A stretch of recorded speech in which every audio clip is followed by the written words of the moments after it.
Students, स्वागत है आपका इस मॉस और लेसन की ऑनलाइन क्लासेस में। तो आज हम लोग इसके मॉस और लेसन का सेकंड चैप्टर देखेंगे। सेकंड चैप्टर पहला हम लोग ने देखा था प्रॉपर्टीज ऑफ मटेरियल, यानी कि पदार्थों के गुण। कौन कौन से पदार्थों के गुण थे वो हम लोगों ने देखे थे, जैसे सामर्थ्य कहा जाए, कठोरता कहा जाए या भंगुरता कहा जाए। इन सभी का हम लोगों ने डिटेल में अध्ययन किया था चैप्टर नंबर 1 में। आज हम लोग देखेंगे प्रतिबल एवं विकृति। बहुत ही ज्यादा इंपॉर्टेंट चैप्टर है दोनों के लिए, क्योंकि दोनों ही सिलेबस में है। और जैसा कि मैंने पहले कहा था कि जैसे अनुप्रयुक्त यांत्रिकी में था, अप्लाइड मैकेनिक्स में क्या था, यदि आपका पहला चैप्टर छूट गया तो आपको सेकंड चैप्टर समझ में नहीं आएगा। ठीक है, सेम प्रोसेस यहाँ पर भी है, क्योंकि ये उसका ही एडवांस वर्जन है। यदि आपका ये वाला चैप्टर छूट गया तो आगे के कोई भी चैप्टर आपको समझ में नहीं आएंगे, क्योंकि इसका बेसिक ये प्रतिबल एवं विकृति। आपको हर चैप्टर में ये सब सुनने को मिलेगा। आपको जितने भी चैप्टर पढ़ाए जाएंगे स्टार्टिंग से लेकर आखिरी तक, आपको ये दोनों शब्द आपको हमेशा सुनने को मिलेंगे कि इसका प्रतिबल क्या है, इसकी विकृति क्या है। तो इसका बेसिक आपको समझना बहुत जरूरी है, बहुत ही ज्यादा इंपॉर्टेंट है। तो सभी लोग जो भी क्लास अटेंड करें, सारी क्लासेस अटेंड करेंगे तभी आपको समझ में आएगा। ऐसा नहीं कि आप बीच में से कोई भी क्लास उठा लेंगे तो आपको समझ में आने वाला नहीं है। तो सबसे पहले इनका बेसिक देखेंगे, क्या होता है प्रतिबल और क्या होती है विकृतियां, क्यों होता है प्रतिबल, किस कारणवश होता है, कौन कौन से कारक होते हैं, वो सभी पर आज हम लोग इस पर डिटेल में देखेंगे। तो प्रतिबल क्या होता है कि जब किसी वस्तु पर बल लगाते हैं, ध्यान से सुनिएगा, जब किसी वस्तु पर बल लगाते हैं तो उसके अंदर एक आंतरिक प्रतिरोध उत्पन्न हो जाता है जो वस्तु की विमाओं में परिवर्तन का विरोध करता है।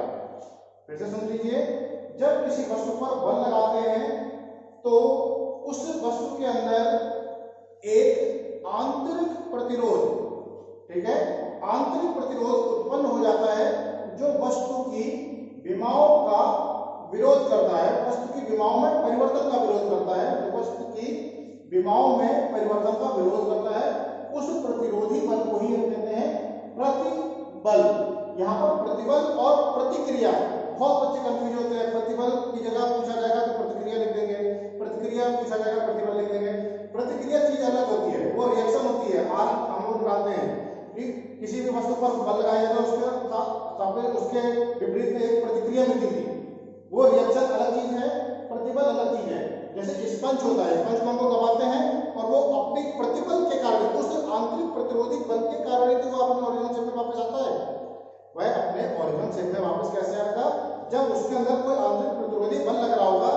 भाई हमने दबा दिया, हमने तो बल लगा दिया, फिर हमने हटा दिया, भाई बल हटा लिया तो अब तो उसको कोई बल नहीं लगा रहा हूं, लेकिन उसके बावजूद भी वह इलास्टिक प्रॉपर्टी के कारण, इलास्टिक प्रॉपर्टी ही इसके कारण है कि उसके अंदर कुछ ना कुछ बल जो है वो स्टोर हो जाता है, उनको बाद में वो रिएक्ट करता है प्रतिरोधी बल के रूप में। इसीलिए जिसका जो मेटल हार्ड होते हैं उनको दबाने में आपको ज्यादा दिक्कत होगी, और जो सॉफ्ट होते हैं वो आराम से आपको फोल्ड हो जाते हैं, क्योंकि उसके अंदर प्रतिरोधी बल जो होता है वो कम और ज्यादा का कॉन्सेप्ट लगता है। अब देखते हैं बल। सबसे पहले हम लोग देखेंगे बल क्या है। प्रतिबल से पहले हम लोग देखेंगे बल कितने प्रकार के होते हैं, क्या क्या प्रकार के बल होते हैं, और जितने प्रकार के बल होते हैं उतने ही प्रकार के हमारे प्रतिबल हो जाएंगे। तो सबसे पहले आज हम लोग जो देखेंगे बिल्कुल स्टार्टिंग से, बल क्या होता है, फोर्स क्या होता है। सभी को पता है बल,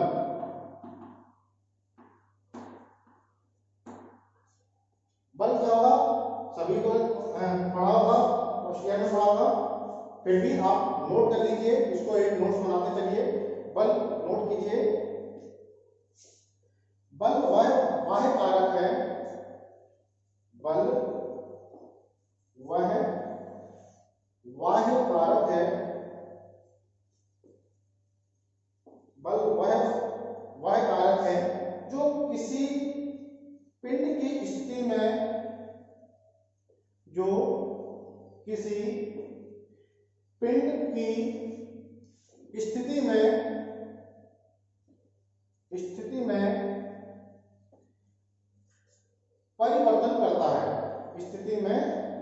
परिवर्तन करता है या परिवर्तन करने का प्रयास करता है, या परिवर्तन करने का प्रयास करता है। बल वह बाह्य कारक है जो किसी भी वस्तु की स्थिति में परिवर्तन करता है अथवा स्थिति में परिवर्तन का प्रयास करता है। मान लीजिए कोई भी एक वस्तु है, फॉर एग्जाम्पल ये कोई ब्लॉक है, ब्लॉक में जब हम कोई बल लगाएंगे तभी तो इसकी स्थिति में परिवर्तन होगा। अगर स्थिति में परिवर्तन नहीं भी होगा तो कम से कम प्रयास तो करेगा, तो उसी कारक को हम कहते हैं बल। अब बल हम लोग देख लिया, तो बल में होता क्या क्या है। तो सबसे पहले होता है परिमाण। बल के अंदर क्या क्या आपको होना कंपलसरी है। आप लिख लीजिए बल वह बाह्य कारक है जो किसी भी वस्तु की स्थिति में परिवर्तन करता है अथवा परिवर्तन का प्रयास करता है, बल कहलाता है। इसके अंदर पहला आएगा परिमाण।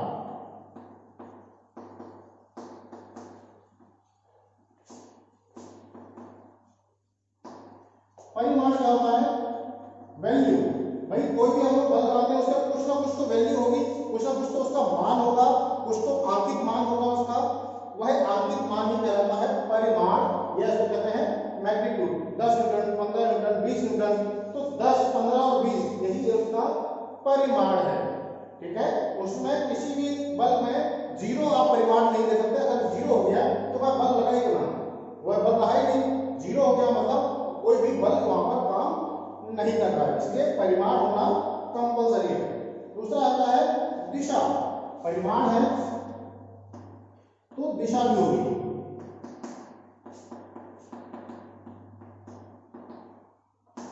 दिशा भी होगी, यानी कि कोई भी 10 न्यूटन का बल है तो वह किस दिशा में लग रहा है, यह भी कंपलसरी है। कोई ऐसा नहीं है कि हवा में लग रहा है, किसी भी दिशा में कोई ना कोई एक दिशा में तो लगेगा ही, तभी वह बल कहलाएगा। ऐसा नहीं कि आप किसी भी डायरेक्शन में उसको पता ही नहीं है तो वो मेरा बल नहीं कहलाएगा, जब तक उसकी पर्टिकुलर दिशा नहीं मालूम होगी। क्योंकि ये एक सदिश राशि है, बल जो है वो एक सदिश राशि है। और सदिश राशि क्या होती है? वे भौतिक राशियां जिनके अंदर परिमाण व दिशा दोनों की आवश्यकता होती है, वही मेरी सदिश राशियां कहलाएंगी। तो बल मेरा जो है वो सदिश राशि है, इसलिए परिमाण और दिशा दोनों का होना अति आवश्यक है। इसके बाद होता है क्रिया बिंदु। थर्ड है क्रिया बिंदु।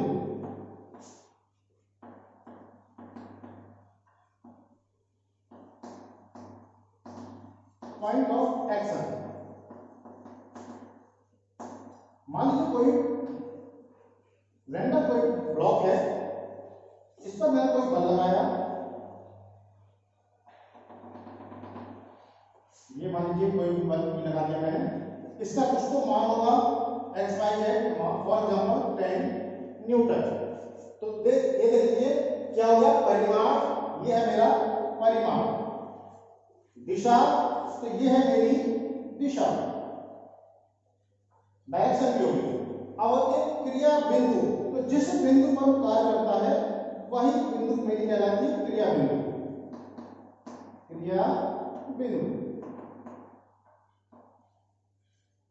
जब कोई भी बल है वो एक दिशा में काम करेगा और किसी न किसी पॉइंट पे ही काम करेगा। ये पॉइंट लोड होता है, हमेशा लोड जो होगा या भार होगा, बल जो होगा वो पॉइंट टू पॉइंट काम करेगा, किसी एक दीवार पर काम नहीं कर सकता। लेकिन दीवार पर काम करेगा तो वो बल नहीं रह जाएगा, वो बन जाएगा दाब बन जाएगा। वो क्या बन जाएगा? दाब। तो अभी हम लोग बल की बात कर रहे हैं, तो बल के लिए आपको एक परिमाण होना चाहिए, एक दिशा होनी चाहिए, एक क्रिया बिंदु होनी चाहिए, एक चीज और होनी चाहिए, एक चीज और होनी चाहिए। वो क्या है? मैं बताएगा क्या है ये है क्रिया रेखा।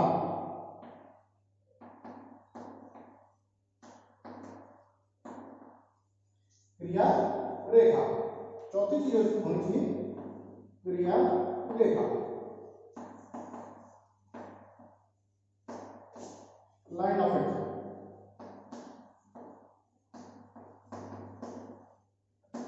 तो ये देखिए, जब किसी वस्तु के पास परिमाण होगा, उसकी अपनी दिशा होगी, वो एक क्रिया बिंदु पर काम करेगा, तो लाइन ऑफ एक्शन अपने आप बन जाएगी। उसके लिए अलग से कुछ बनाने की जरूरत नहीं है, क्योंकि उसी दिशा में ही जो डॉटेड डॉटेड अगर हम लोग ड्रॉ करते हैं तो ये वाला बिंदु जो है एक रेखा बनाते रहता है, उसको हम कहते हैं क्रिया रेखा। आप लोगों ने फर्स्ट ईयर में पढ़ा होगा, ये कौन सा नियम कहलाता है? बलों के स्थानांतरणशीलता का सिद्धांत, law of transmissibility of the forces. ये हम लोगों ने फर्स्ट ईयर में पढ़ा है कि किसी वस्तु पर लगे बल को समान परिमाण व समान दिशा में क्रिया रेखा के अनुदिश एक स्थान से दूसरे स्थान पर स्थानांतरित किया जा सकता है। वह स्थानांतरित बल पिंड पर वही प्रभाव डालेगा जो पहले डाल रहा था। सेम ऐसे ही है, बस मैंने अभी इसका डेफिनेशन, इसको मैंने 4 पार्ट में डिवाइड कर दिया कि ये जो अगर मेरा बल है तो इसके लिए 4 चीजों की आवश्यकता होगी: परिमाण, दिशा, क्रिया बिंदु और क्रिया रेखा। 4 चीजें समझ में आई आपको कि बल के लिए क्या क्या चीजें आवश्यक हैं। अब देखते हैं कि टाइप्स ऑफ लोड, कितने टाइप के लोड होते हैं, कितने टाइप के बल होते हैं, कितने टाइप के फोर्स होते हैं। लोड हमें बाद में देखेंगे, पहले हम लोग देखते हैं फोर्स। तो टाइप्स ऑफ फोर्स देख लेते हैं।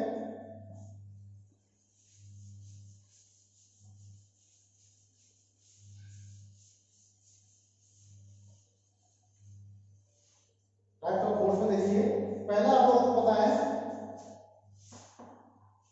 यहाँ पे टाइप्स ऑफ फोर्स, इसको रख दे रहा हूं पूरे कोई।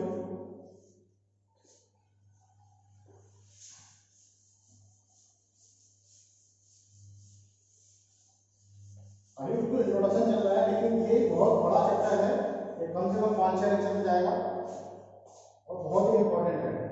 बलों के प्रकार, बलों के प्रकार।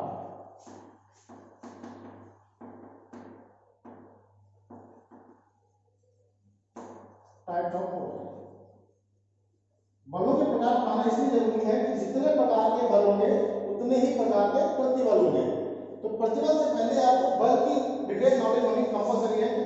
बल जो होते हैं वो कितने प्रकार के होते हैं? पहला होता है समतलीय बल, पढ़ा हुआ है, बहुत सी चीजें आपकी फर्स्ट ईयर से रिलेटेड है। कोप्लेनर फोर्सेस,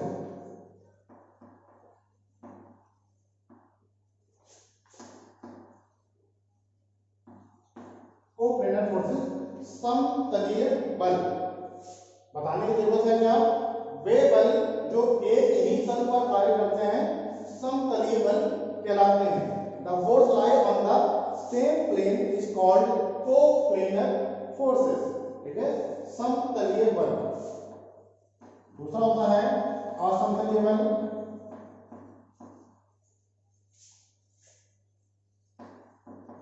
असमतलीय बल, नॉन कोप्लेनर फोर्सेस।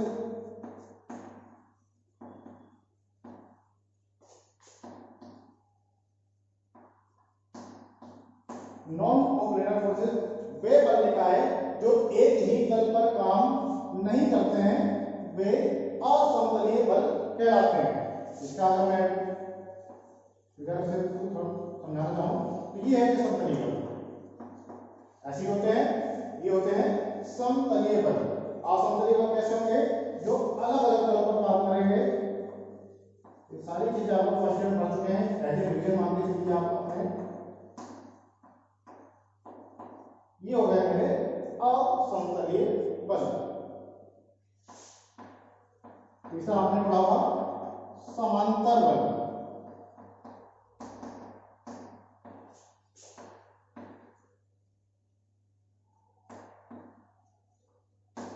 समांतर बल, पैरेलल फोर्सेस,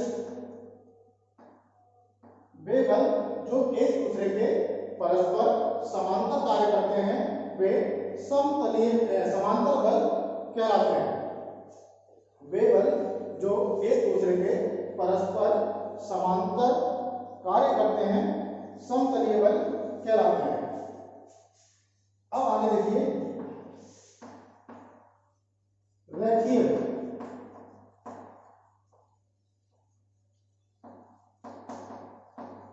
रेखीय बल क्या होते हैं?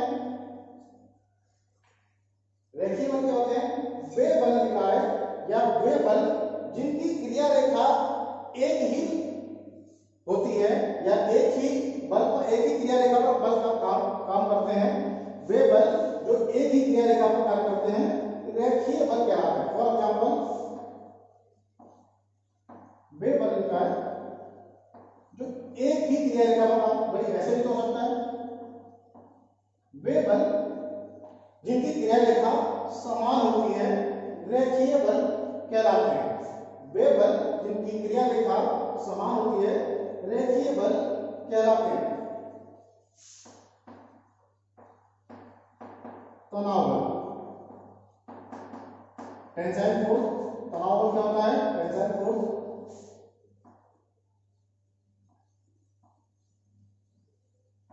जब किसी वस्तु पर दोनों सिरों पर, जब किसी वस्तु के दोनों सिरों पर बराबर तथा विपरीत बल लगाकर खींचा जाए, जब किसी वस्तु को दोनों सिरों पर बराबर तथा विपरीत बल लगाकर खींचा जाए और उसकी लंबाई में वृद्धि होती हो तो उस लगाए बल को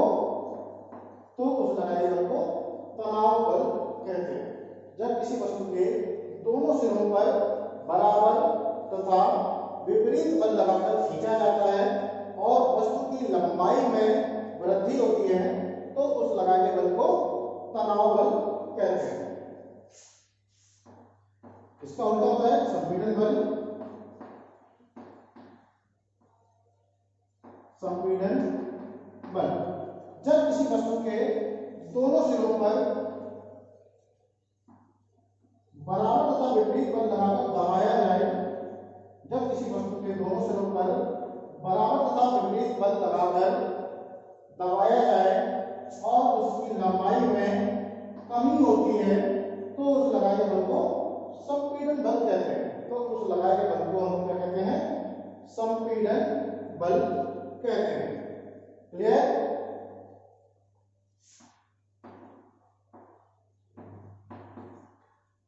कर्तन बल,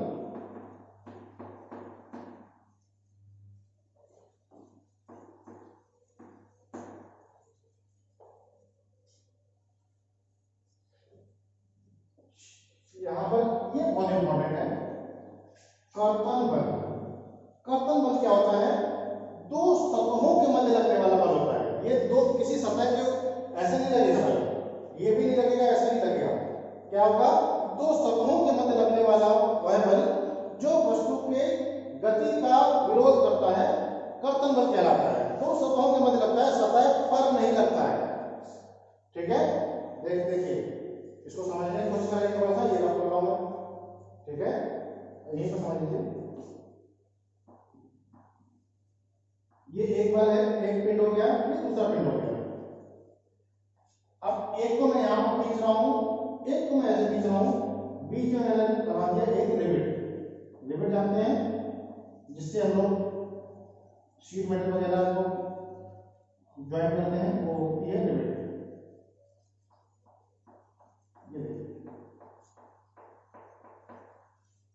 अब इस रिवेट पर कौन सा बल लग रहा है? क्या इस रिवेट पर तनाव बल लग रहा है? क्या इस रिवेट पर तनाव बल कार्य कर रहा है? क्या इसकी लंबाई में वृद्धि हो रही है? क्या नहीं हो रही है? क्या इस पर संपीड़न बल काम कर रहा है? क्या इसकी लंबाई में कमी हो रही है? क्या वो भी नहीं हो रही है। लेकिन कोई तो बल काम कर रहा है क्योंकि इसकी वस्तु में परिवर्तन हो रहा है या परिवर्तन का कोशिश हो रही है, इसकी स्थिति में परिवर्तन का प्रयास तो हो ही रहा है कम से कम, तो कोई ना कोई तो बल काम कर रहा होगा। तो क्या होगा? इस पर जो है कर्तन बल काम करता है। जैसे हम चुटकी बजाते हैं, चुटकी बजाया तो एक आवाज निकली, आवाज कहां से निकली? कौन सा बल लगाया? तो वह जो बल लगाया वह मेरा कर्तन बल लगाया। चाबी कहां चली जाएगी? आसमान में तो पड़ेगी। कोई आया है पानी में, मेरी पानी बोतल में बैठ गई। किन्हीं का था सब इसका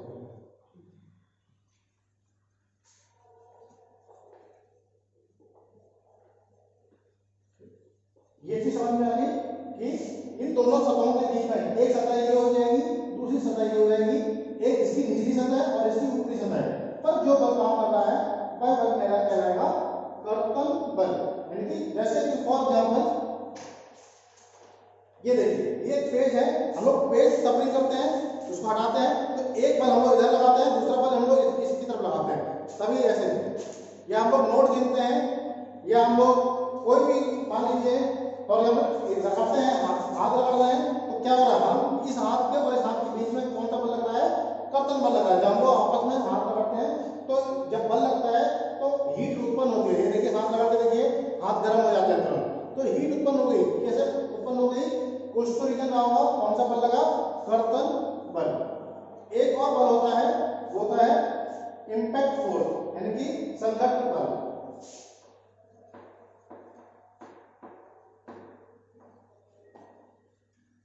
संघटन,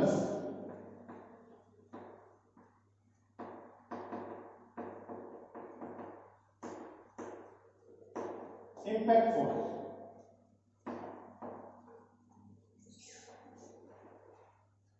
इंपैक्ट फोर्स संघटन बल क्या होता है कि एकांक समय में दिया गया बल, एकांक समय में दिया गया बल हमारा इंपैक्ट फोर्स कहलाता है। ठीक है, जैसे मैंने आपको बताया था तब किसी पे बेल बजाना, फॉर एग्जाम्पल बेल बजाया, या फिर किसी को लॉक करना, एकांक समय में दिया गया बल होता है। और क्या एग्जाम्पल हो सकता है, ड्रम बजाना, ड्रम में हम लोग जो रॉड होती है उसको हम लोग चिपका के नहीं रखते, लगाया और तुरंत लगा लिया। कैरम बोर्ड खेलना, कैरम बोर्ड भी एक हमारा इसका इंपैक्ट फोर्स का एग्जाम्पल होता है। हम लोग स्ट्राइकर को जो हम लोग जो बल लगाते हैं वो इंपैक्ट फोर्स लगाते हैं, हम लोग स्ट्राइकर को लेके बिल्कुल वहां तक लेके नहीं जाते। तो ये हो गया हमारे टाइप्स ऑफ फोर्स। तो इतने टाइप्स के फोर्स आपको पता होने चाहिए, इससे जो भी काम का होगा वो हम लोग देखेंगे। ठीक है, ये नोट कर लीजिए, स्क्रीनशॉट ले लीजिए। अब हम लोग देखते हैं types of load. Types of load यानी कि भार के प्रकार। कभी कभी क्या होता है, भार भी एक प्रकार का बल ही होता है। भार क्या होता है, एक प्रकार का बल ही होता है। फॉर एग्जाम्पल मेरा वेट जो है वो 60 kg का है, अभी मैं किसी पर बल नहीं लगा रहा हूं, लेकिन फिर भी ना लगाते हुए भी मेरा जो वजन है वो जमीन पर एक प्रकार का बल लगा रहा है। जमीन पर क्या लगा रहा है, बल लगा रहा है, तो मेरा जो वजन हुआ वह एक बल के रूप में भी कार्य करता है। या कह सकते हैं कि जमीन की तरफ लगाया गया बल, जमीन की तरफ लगाया गया बल भार होता है। प्राकृतिक बल कह सकते हैं, प्राकृतिक यानी कि अगर हम जबरदस्ती उस पर हथौड़ा मारने लगे वो नहीं हो, वो वाली बात नहीं कह रहा हूं कि अगर नेचुरल रूप से अगर कोई भी वस्तु रखी हुई है तो उसका जो वजन होगा वो नीचे की तरफ लगेगा, वह भी एक प्रकार का बल के रूप में ही कार्य करेगा। इसको रख कर रहा हूं मैं, भार के प्रकार देखेंगे types of load. Types of load हमको पता है पहले से ही, थोड़े बहुत हम लोगों ने फर्स्ट ईयर पढ़े हुए हैं।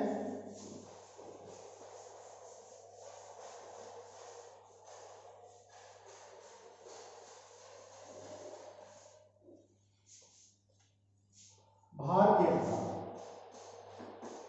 भार के प्रकार, टाइप्स ऑफ लोड।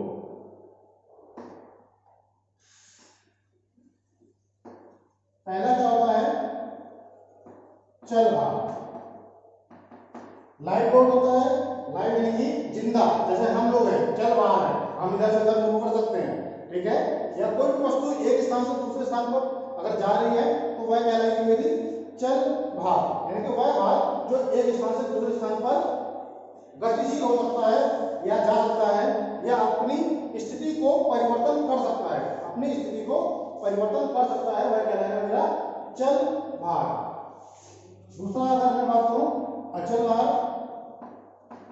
अचल भार वह भार जो अपनी स्थिति में परिवर्तन नहीं कर सकता जब तक कि उस पर कोई बाह्य बल कार्य ना कर रहा हो, तो वह कहलाएगा मेरा अचल भार। ठीक है, जैसे मेज है, कुर्सी है, टेबल है या पेड़ पौधे हैं, जब तक उस पर कोई बाह्य बल काम नहीं करेगा तब तक वह अपनी स्थिति में परिवर्तन नहीं कर सकता, वह कहलाएगा मेरा अचल भार। ठीक है, चल भार स्थिति में परिवर्तन कर सकता है, अचल भार स्थिति में परिवर्तन नहीं कर सकता। बिंदु भार। बिंदु भार क्या होता है कि एक बिंदु पर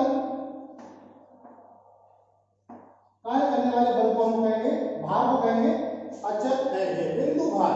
अभी जैसे अगर मैं बात करूं कि मेरा भार क्या बिंदु भार कहलाएगा, क्या मैं अपने लोड की बात करूं कि क्या मेरा जो वजन है या मेरा जो भार है क्या वह बिंदु भार है, क्या एज ए पृथ्वी के रूप में माना जाए, इतनी बड़ी पृथ्वी है इस पर मैं खड़ा हूं तो कोई 1 पॉइंट लोड ही कहलाएगा। अगर इस पृथ्वी के सापेक्ष में मैं बात करूं तो पृथ्वी इतनी बड़ी है कि मेरा जो वजन है वो 1 पॉइंट लोड ही कहलाएगा। लेकिन अगर मैं इस सरफेस की बात करूं, केवल और केवल ये सरफेस है इस पर मैं खड़ा हूं और मेरे पैर का साइज जो है वो एक बिंदु के समान नहीं है। इस अगर फ्लोर की मैं बात करूं तो वो मेरा पैर जो है वो एक बिंदु के समान नहीं है, उसने अच्छा खासा एक क्षेत्रफल ले रखा है। तो यहाँ मैं अपने मान के चलूं तो मैं यहाँ दाब लगा रहा हूँ, यहाँ पर मैं दाब लगा रहा हूँ, यहाँ पर मैं बल नहीं लगा रहा हूँ, बिंदु भार मेरा नहीं कहलाएगा। ठीक है, तो दोनों चीज में समझ में आया। यदि पृथ्वी के सापेक्ष में देखा जाए तो वह बिंदु भार है, अगर इस फ्लोर के सापेक्ष में देखा जाए तो वह बिंदु भार नाम कहला के वह दाब कहलाएगा। दूसरा है चौथा, एक समान वितरित भार।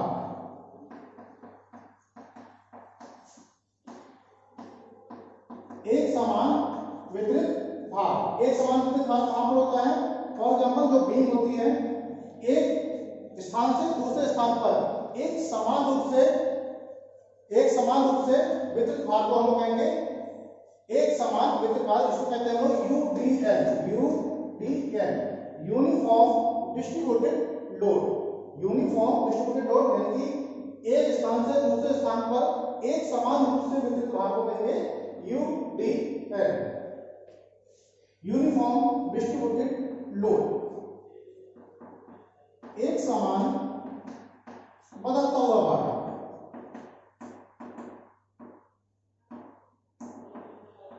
एक समान बदलता हुआ भार। एक समान बदलता हुआ भार क्या होगा? एक समान रेशियो में अगर कोई वजन जो है वो बढ़ते हुए क्रम में है अथवा घटते हुए क्रम में है तो वह कहलाएगा UVL, uniform varying load. Uniformly vary कर रहा है यानी कि एक स्थान से दूसरे स्थान पर एक समान रूप से बढ़ते हुए क्रम में अथवा घटते हुए क्रम में जो भी भार होगा वह कहलाएगा मेरा एक समान बदलता हुआ भार या यूवीएल, यूनिफॉर्म वेरिंग लोड। अब बात करते हैं अक्षीय भार।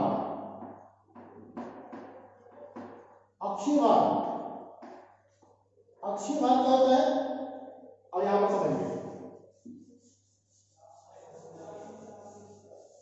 अक्ष पर या कह सकते हैं हम लोग अक्ष किसी भी वस्तु पर, ये मेरा वस्तु है, इसका कोई ना कोई एक्सिस होगा। ये ज्यादातर सर्कुलर शेप में आपको ज्यादा देखने को मिलेगा या कोई भी सर्कुलर रॉड है, इसका एक एक्सिस होगा, उस अक्ष पर लगने वाले भार को हम कहते हैं अक्षीय भार। इस अक्ष पर लगने वाले भार को कहेंगे हम लोग अक्षीय भार। अब क्या यह मेरा अक्षीय भार है? क्या यह मेरा अक्षीय भार है? कौन सा अक्षीय भार है? ये मेरा अक्षीय भार नहीं है। नहीं, क्यों नहीं भाई? क्योंकि ये मेरा बल है, ये अक्षीय बल है।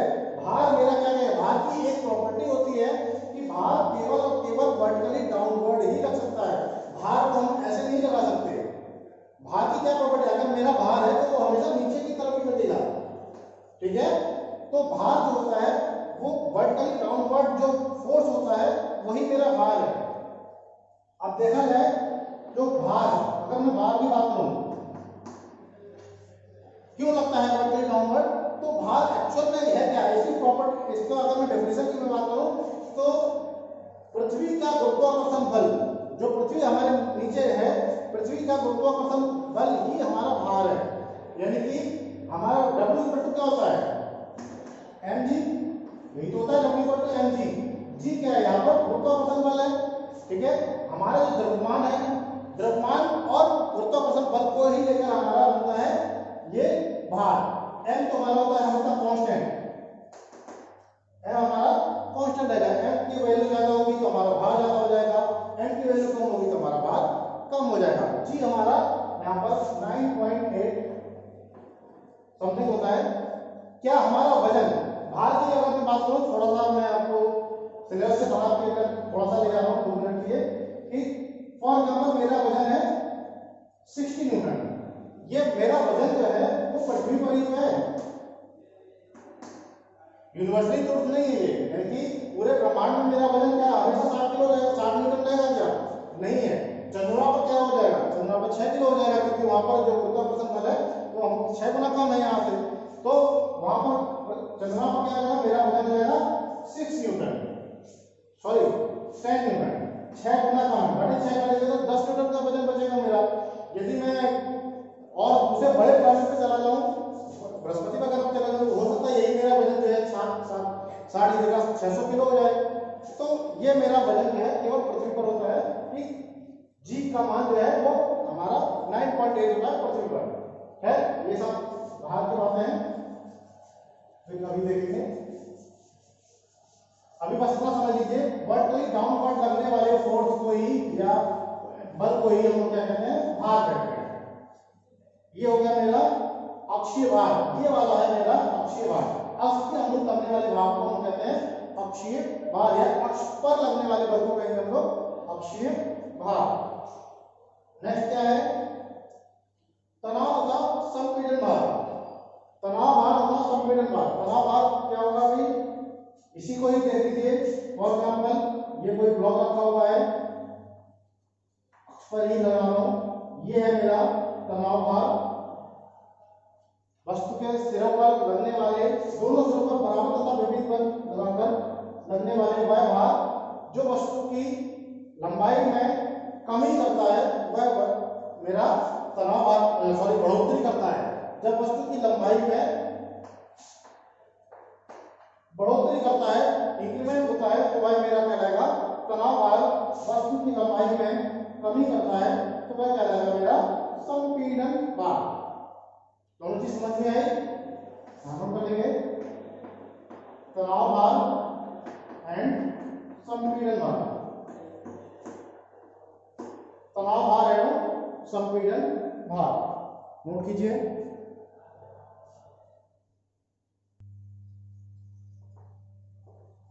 तो इतनी चीज समझ में आई। आपने और टाइप्स ऑफ लोड देखा, टाइप्स ऑफ फोर्सेस देख लिए कि कितने टाइप के लोड होते हैं, कितने टाइप के फोर्स होते हैं। अब हम लोग बात करते हैं, अब आपको चीज समझ में ज्यादा अच्छे से समझ में आएगी, प्रतिबल। अब आपको ज्यादा बेटर समझ में आएगा प्रतिबल। अब आप लोग हेडिंग डाल लीजिए प्रतिबल। अब आप लोग हेडिंग डाल सकते हैं प्रतिबल। ये प्रतिबल को समझाने के लिए थोड़ी सी भूमिका बनाई कि क्या होता है प्रतिबल, बल कैसा होता है, और जैसे बल जितने प्रकार के बल होते हैं उतने ही प्रकार के हमारे प्रतिबल होते हैं, वैसे ही हमारे प्रतिबल होते हैं।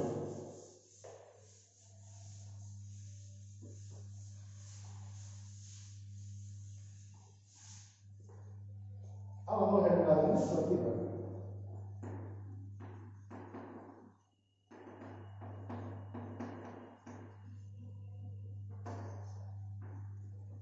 प्रतिबल को हम लोग सिग्मा से नोट करते हैं, कहीं कहीं स्मॉल p से डिनोट किया गया है, तो आप एक स्टैंडर्ड रखिए सिग्मा, जो स्टैंडर्ड बुक में दिया गया है वो सिग्मा से प्रदर्शित करते हैं। मैंने आपको स्टार्टिंग में इसकी परिभाषा बताई है कि जब किसी वस्तु पर बल लगाते हैं, जब किसी वस्तु पर बल लगाते हैं तो उसके अंदर एक आंतरिक प्रतिरोध उत्पन्न हो जाता है जो वस्तु की विमाओं में परिवर्तन का विरोध करता है। उस प्रतिरोधी बल को हम लोग कहते हैं प्रतिबल। उस प्रतिरोधी बल को हम लोग क्या कहते हैं? प्रतिबल। सिग्मा इक्वल टू होता है F/A। F होता है बल, लगाया गया बल, बटे होता है अनुप्रस्थ काट का क्षेत्रफल।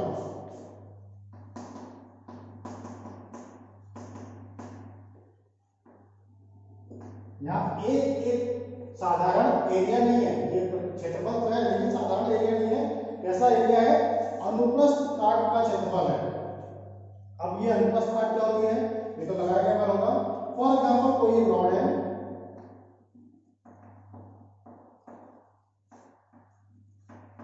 ठीक है, इसके अक्ष के परपेंडिकुलर ऐसे अगर मैं इसको कट कर दूं, बीच में से अगर कट कर दूं तो मुझे कुछ ऐसा पोर्शन दिखेगा क्या? तो यही होगी मेरी अनुप्रस्थ काट। जब हम किसी ब्लॉक को कट करते हैं तो जो कटा हुआ पोर्शन होता है वह मेरा होता है अनुप्रस्थ काट। फॉर एग्जाम्पल ये कोई रॉड है, इसको अगर मैं कट कर दूं बीच से तो क्या मुझे ऐसा पोर्शन दिखाई देगा, तो ये होगी मेरी अनुप्रस्थ काट, ये होगी मेरी अनुप्रस्थ काट। फॉर एग्जाम्पल एक और एग्जाम्पल देखते हैं, ये कोई रॉड है,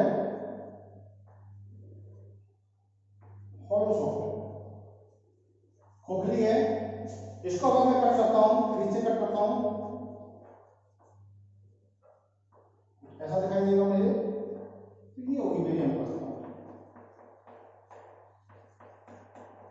ये वाला एरिया, ये वाला एरिया, ये वाला एरिया, यही है मेरा अनुप्रस्थ काट का क्षेत्रफल, ये है मेरे अनुप्रस्थ काट का क्षेत्रफल। यदि मैं इसी को ही इधर से कट कर देता हूं तो ये वाला पोर्शन हो जाएगा मेरा अनुप्रस्थ काट। अगर मैं ऐसे हॉरिजॉन्टली अगर मैं इसको x की दिशा में कट कर देता हूं तब अनुप्रस्थ काट मेरी ये वाली हो जाएगी, इसको कट करता हूं तब अनुप्रस्थ काट मेरी ऐसी कुछ हो जाएगी, कुछ ऐसी हो जाएगी, अनुप्रस्थ काट हो जाएगी नहीं हो जाएगी।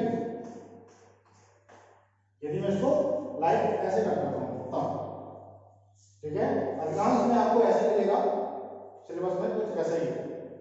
तो अनुप्रस्थ काट आपको समझ में आ गया होगा, बल बटे अनुप्रस्थ काट का क्षेत्रफल। अब यहां पर आपको ये वाला फॉर्मूला रट लो, इस फॉर्मूले को भूलना नहीं है क्योंकि ये हर चैप्टर में आपको परेशान करेगा।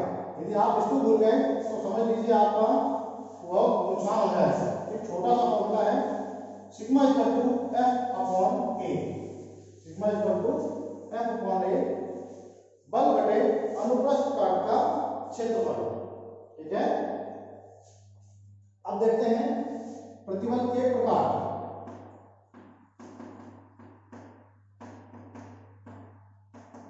कितने टाइप्स ऑफ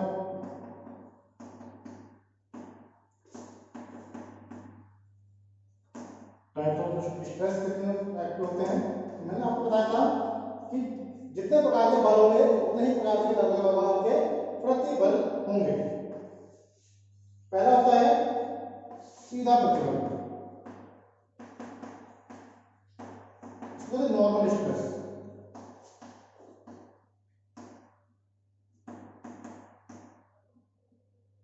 नॉर्मल स्ट्रेस यानी कि किसी बल पर कोई भी ब्लॉक है,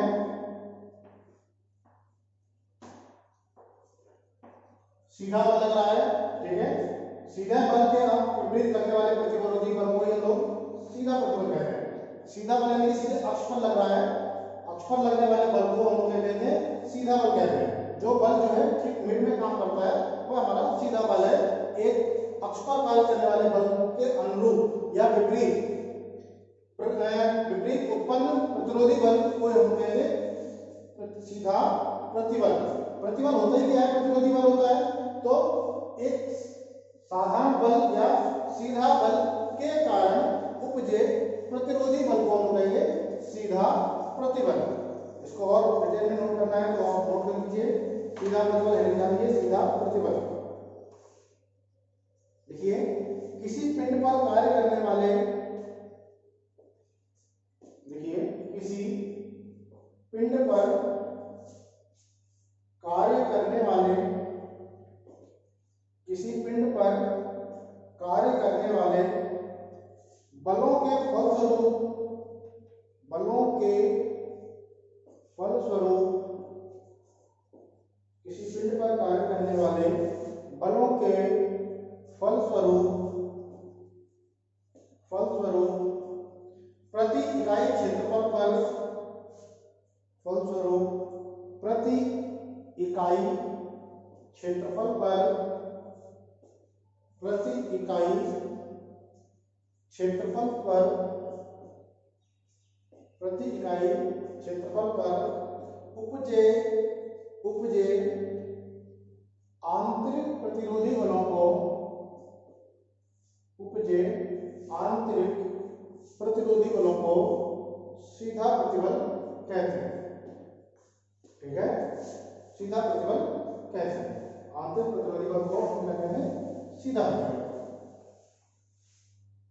इसको हम लोग नोट करेंगे sigma N, normal stress.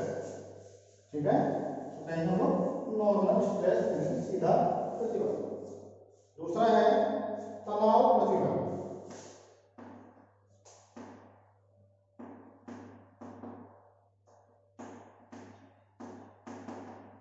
Tensile stress,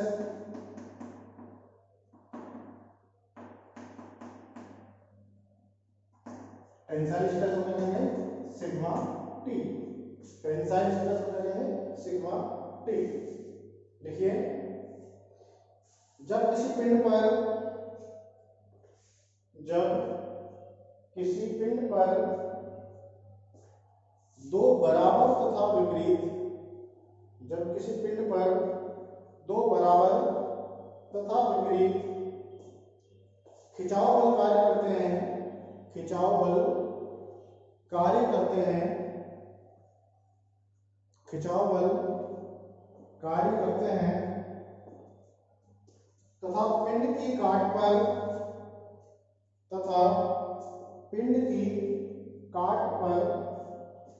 आंतरिक प्रतिरोधी बल, आंतरिक प्रतिरोधी बल,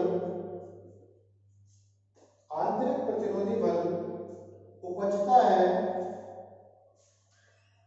है जो वस्तु की लंबाई, जो वस्तु की लंबाई में वृद्धि के, वस्तु की लंबाई में वृद्धि के विपरीत होता है, लंबाई में वृद्धि के विपरीत होता है, विपरीत होता है। इस प्रकार के उत्पन्न प्रतिबल को, इस प्रकार के उत्पन्न प्रतिबल को तनाव प्रतिबल कहते हैं। इस प्रकार के उत्पन्न प्रतिबल को तनाव प्रतिबल कहते हैं। यहां पर देखिए, मैंने आपको समझाया था पहले भी, कोई बल लग रहा है, ये तनाव बल लग रहा है, तनाव बल लग रहा है। इससे क्या होगी, लंबाई में वृद्धि होगी, होगी नहीं होगी? लेकिन इस बल के कारण कौन सा उत्पन्न हुआ प्रतिबल? एक अंदर आंतरिक प्रतिरोधी जो वस्तु की सीमाओं में परिवर्तन का विरोध करता है, यानी कि इसकी लंबाई में वृद्धि का विरोध करने वाले बल को हम कहेंगे कौन सा? तनाव प्रतिबल। ठीक है, ये तो बल हो गया, ये बल हो गया, और ये हो गया मेरा प्रतिबल, यानी कि सिग्मा टी। सेम इसका उल्टा होता है संपीड़न प्रतिबल, संपीड़न प्रतिबल।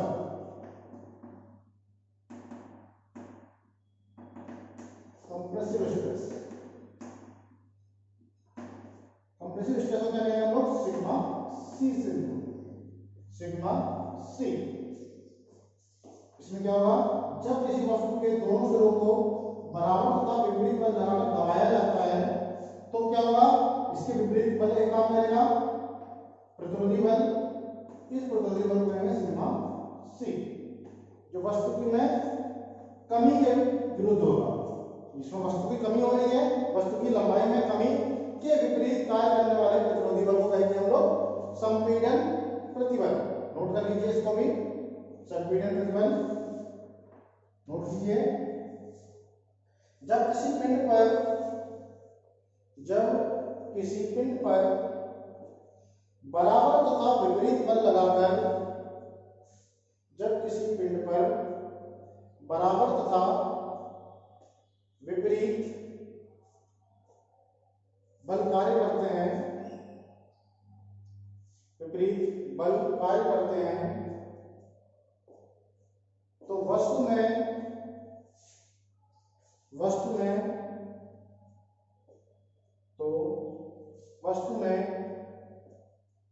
या वस्तु की काट पर आंतरिक प्रतिरोधी बल उत्पन्न हो जाता है, वस्तु की काट पर आंतरिक प्रतिरोधी बल उत्पन्न हो जाता है, आंतरिक प्रतिरोधी बल उत्पन्न हो जाता है, जो वस्तु की लंबाई में कमी, जो वस्तु की लंबाई में कमी के विपरीत कार्य करता है,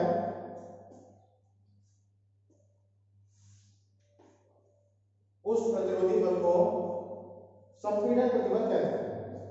उस प्रतिरोधी बल को संपीड़न प्रतिबल कहते हैं। संपीड़न प्रतिबल कहते हैं। ठीक है। एक और होता है कर्तन प्रतिबल।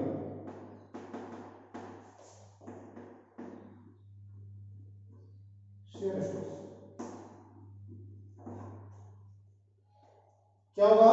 कर्तन प्रतिबल कर्तन बल के कारण, यहां पर लिख देंगे कर्तन बल के कारण, कर्तन बल के कारण, कर्तन बल के कारण उपजे, कर्तन बल के कारण उपजे प्रतिरोधी बल को, उपजे प्रतिरोधी बल को, उपजे प्रतिरोधी बल को कर्तन प्रतिबल कहते हैं। कर्तन बल के कारण उपजे प्रतिरोधी बल को कर्तन प्रतिबल कहते हैं। कर्तन प्रतिबल कहते हैं। तो ये आपका normal stress, tensile stress, compressive stress and shear stress, चार प्रकार के स्ट्रेस हो गए। अब हम लोग देखते हैं विकृति।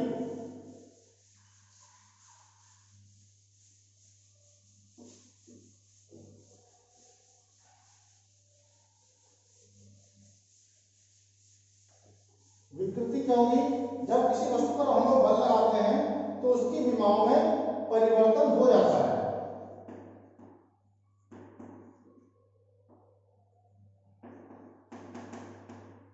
जब हम लोग किसी वस्तु पर बल लगाते हैं तो उसकी विमाओं में परिवर्तन हो जाता है। उसी बल को हम लोग कहेंगे विकृति, या कह सकते हैं हम लोग, इसमें नोट कीजिए विकृति, नोट कीजिए विकृति।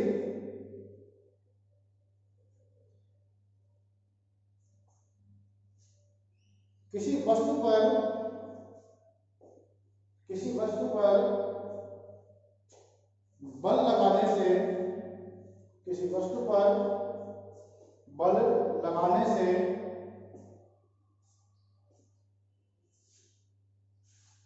वस्तु की विमाओं में हुआ परिवर्तन, वस्तु की विमाओं में हुआ परिवर्तन,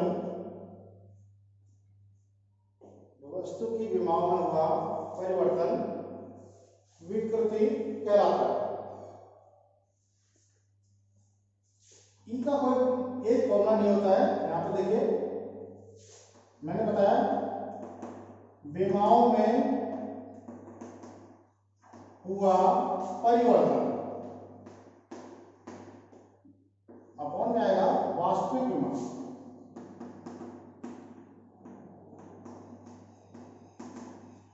विमाओं में हुआ परिवर्तन डिवाइड बाई वास्तविक विमा, यानी कि इन दोनों के ही अनुपात को हम कहेंगे विकृति।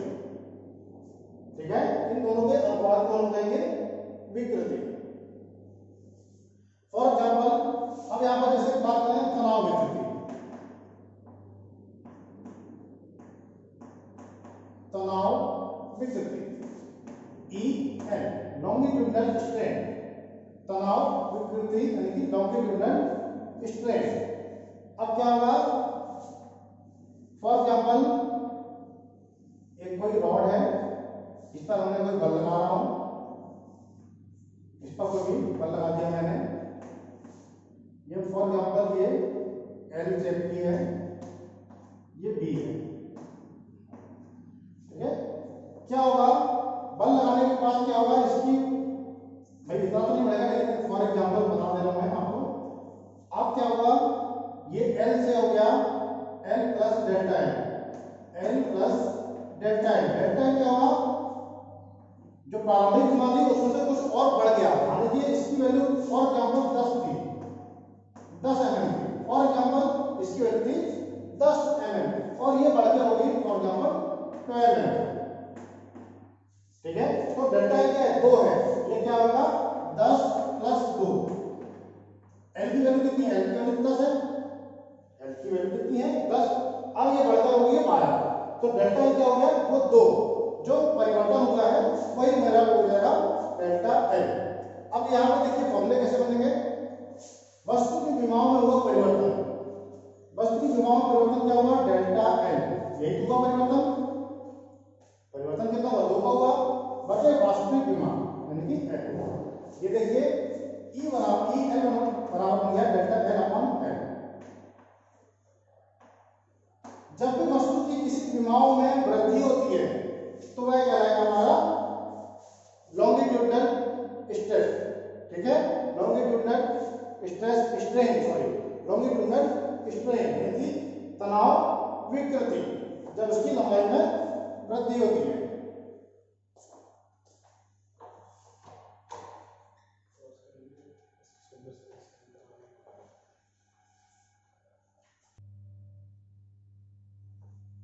तो ये चीज समझ में आएगा आपको कि तनाव विकृति क्या होगी, इसको हम लोग कहते हैं अनुदैर्घ्य विकृति भी कहते हैं, इसको हम लोग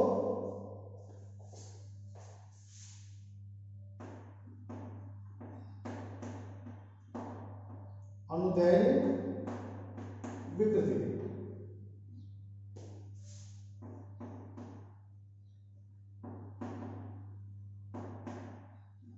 लॉन्गिट्यूडनल स्ट्रेन,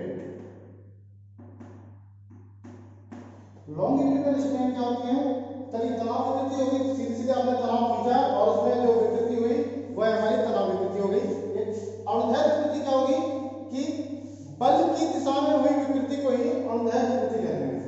बल की दिशा में हुई विकृति को अनुदैर्घ्य विकृति कहते हैं, ठीक है। बल की दिशा में हुई विकृति यानी कि अगर मैं बल ऐसे लगा दूं तब क्या हो जाएगा, डेल्टा बी अपॉन बी, ये हो जाएगा मेरा अनुदैर्घ्य विकृति, क्योंकि अब मेरी वृद्धि किस दिशा में होगी, बल की दिशा कौन सी होगी, बल की दिशा में चेंज होगी, बल मेरा यहां लग गया, किसकी दिशा में लग गया, बी की दिशा में लग गया, तो बी की दिशा में विकृति क्या लगेगी मेरी, अनुदैर्घ्य विकृति क्या लगेगी। अभी मेरा एल की दिशा में लग रही है यानी लंबाई की दिशा में लग रही है, तब अनुदैर्घ्य विकृति क्या हो जाएगी मेरी, डेल्टा एल अपॉन एल। ये मेरी अनुदैर्घ्य विकृति क्या होगी, जिस दिशा में बल लग रहा है उस दिशा में हुई विकृति को ही हम कहेंगे अनुदैर्घ्य विकृति, ठीक है। तनाव विकृति जैसे हुआ वैसे ही आप संपीड़न विकृति भी हो, आप हेडिंग डाल लेना। संपीड़न विकृति क्या हो जाएगी, जब दबाया रहता है तब उस दिशा में विकृति को हम कहेंगे संपीड़न विकृति, ठीक है। संपीड़न विकृति भी आप लिख लेना। मेन जो है अनुदैर्घ्य विकृति और एक होती है पार्श्व विकृति, तो मैं दोबारा लिख दे रहा हूं यहां पर।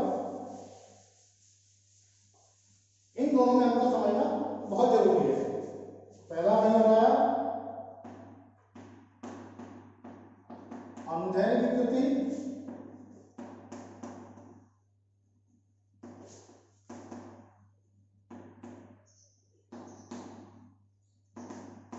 और दूसरा होता है मेरा पार्श्व विकृति।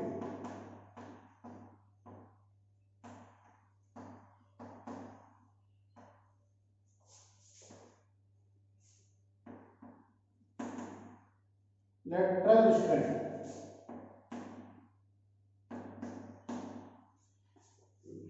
Longitudinal strain and lateral strain, अनुदैर्घ्य विकृति एवं पार्श्व विकृति। अब यहां पर समझिए,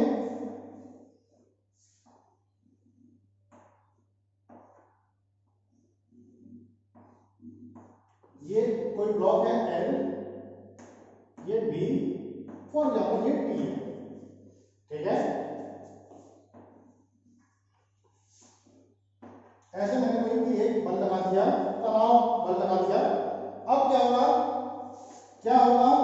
इसकी लंबाई में वृद्धि होगी डेल्टा एल अपॉन एल, अंदर वृद्धि हो जाएगी मेरा डेल्टा एल अपॉन एल। और मैंने क्या बताया था, बल की दिशा में हुई विकृति, बल की दिशा में हुई विकृति को हम क्या कहेंगे, अनुदैर्घ्य विकृति। तो अनुदैर्घ्य विकृति बल की दिशा में क्या है, एल है। बाकी जो दो होंगे delta b upon b and delta t upon t, क्या हो जाएंगे मेरे, पार्श्व विकृति, बल की दिशा के लंबवत, बल की दिशा के लंबवत हुई विकृति को हम क्या कहते हैं, पार्श्व विकृति। यानी कि अगर इसमें इधर की तरफ बढ़ रहा है तो ये दोनों में क्या आएगी, कमी आएगी। अगर मेरी लंबाई में वृद्धि हो रही है तो चौड़ाई और मोटाई में क्या होगी, कमी आएगी। इसलिए हम लोग यहाँ पर माइनस का चिन्ह लगाते हैं, माइनस का चिन्ह लगा देते हैं। माइनस का चिन्ह क्यों लगाया, क्योंकि जब लंबाई बढ़ेगी तो बी और टी जो होगा वो कम होगा, क्योंकि आयतन तो समान ही रखना है, आयतन थोड़ी हमारा बड़ा हो जाएगा। ऐसे तो खींच के हम इसको भी बड़ा कर लेंगे। ये हो जाएगी मेरे अनुदैर्घ्य और पार्श्व विकृति में अंतर। यहीं पर अगर मैं क्या करूं, बल की दिशा को विपरीत कर दूं, यदि यहीं पर मैं क्या कर दूं, बल की दिशा को विपरीत कर दूं, अब क्या होगा, अब कौन सी मेरी अनुदैर्घ्य होगी, अब कौन सी मेरी पार्श्व होगी, अब क्या होगा, कौन सी अनुदैर्घ्य होगी, कौन सी पार्श्व होगी, इस दिशा में। अभी भी मेरी अनुदैर्घ्य विकृति यही होगी, बल की दिशा में यही है, बल की दिशा मेरी ये है, अभी भी मेरी अनुदैर्घ्य विकृति यही होगी, लेकिन minus delta L upon L हो जाएगा, क्योंकि अब यहाँ पर लंबाई में कमी हो रही है। अब यहाँ पर क्या हो रहा है, लंबाई में कमी हो रही है, और ये दोनों हो जाएंगे plus delta b upon b plus delta t upon t. अब इनकी चौड़ाई और मोटाई में इसमें वृद्धि हो रही है। तो अब यहाँ पर देख लीजिए, अनुदैर्घ्य विकृति प्लस कब होगी, तनाव बल की दिशा में होगी, माइनस कब होगी, संपीड़न बल की दिशा में, तनाव अनुदैर्घ्य विकृति जो होगी वो माइनस में हो जाएगी। सेम जब ऊपर वाला प्लस में होगा, नीचे के दोनों माइनस में होंगे, जो ऊपर का माइनस होगा नीचे के दोनों प्लस में होंगे। इसको मैं आज के लिए इतना ही रहने देते हैं, आज के लिए इतना ही सफिशिएंट है, बहुत है, आप इतना ही रिवीजन कर लीजिए। इसको मैं कल की क्लास में दोबारा से बताऊंगा, क्योंकि ये बहुत इंपॉर्टेंट टॉपिक है, इसको आपको बिल्कुल भी मिस नहीं करना है। इसको मैं कल आपको दोबारा से बताऊंगा, पूरा का पूरा विकृति से शुरुआत करूंगा, स्ट्रेन से शुरुआत करूंगा, और विकृति कहीं आपको कल से आपको शुरुआत करनी है। तो आज के लिए इतना ही बहुत है, इतना ही पढ़ लीजिए, इतना ही रिवीजन कर लीजिए। धीरे धीरे आपको पढ़ना है, बिल्कुल आराम से सिलेबस होगा, आपको सिलेबस की चिंता करने की जरूरत नहीं है, उसकी चिंता करने के लिए मैं यहाँ पर हूँ। तो आप अपने से केवल आप जितना पढ़ाता जाओ उतना पढ़ते जाइए, आपको अलग से बुक की भी जरूरत नहीं पड़ेगी। मैं इतने न्यूमेरिकल आपको करा दूंगा कि आपको बुक की भी जरूरत नहीं पड़ेगी। खैर बुक तो होनी चाहिए फिर भी आपको प्रैक्टिस के लिए, वो बात अलग है, लेकिन फिर भी मैं पूरी कोशिश करूंगा कि आपको कोई भी दिक्कत ना आए। चलिए आज के लिए इतना ही सफिशिएंट है। आप लोग पढ़ते रहिए, अपने घर पर रहिए, स्वस्थ रहिए, सुरक्षित रहिए। Thank you so much.